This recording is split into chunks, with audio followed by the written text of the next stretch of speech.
অন্তর্বর্তী সরকার দায়িত্ব নেবার পর সম্পর্কে জলঘোলা ঢাকা দিল্লির। শুরুতে ভিসা নিষেধাজ্ঞা, এরপর হাইকমিশনে হামলা, মিডিয়া ট্রায়াল, সীমান্ত সংকট সহ নানাবিধ জটিলতায় তলানিতে ঠেকেছে বাংলাদেশ ভারত সম্পর্ক।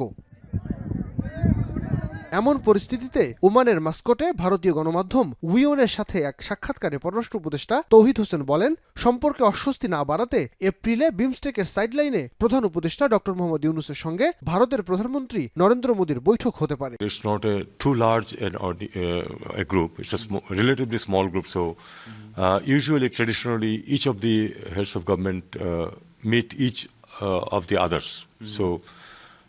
So there is an opportunity for the two of them to meet. পররাষ্ট্র উপদেষ্টা জানান, ইসলামাবাদের সঙ্গে ঢাকার সম্পর্ক ভারতের নিরাপত্তাকে বিঘ্নিত করবে না। I do not see any possibility that the relation with Pakistan, whatever improvements we make on issues where some deliberate effort was being made to put it down or create hindrances. We just look at Pakistan as just as another country. So we think that it should be dealt in the way that we deal with other countries also. আর সংখ্যালঘু ইস্যুতে পররাষ্ট্র উপদেষ্টা বলেন, হিন্দু সহ অন্যান্য সংখ্যালঘু সম্প্রদায়ের জন্য বাংলাদেশি নাগরিক হিসেবে সমান সুবিধা নিশ্চিতে কাজ করছে অন্তর্বর্তী সরকার।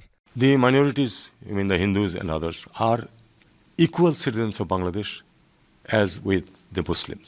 They have equal rights, they have equal protection under the law.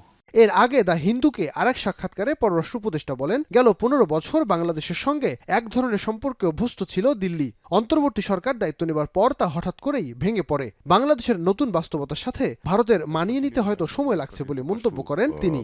Relations as it is found beneficial for both the countries. Naim Abir, এখন, ঢাকা। একনল হ্যান্ড ওয়াশ 100% প্যারাবেন ফ্রি, তাই নিরাপদ হাতের জন্য আস্থা রাখুন একনলে।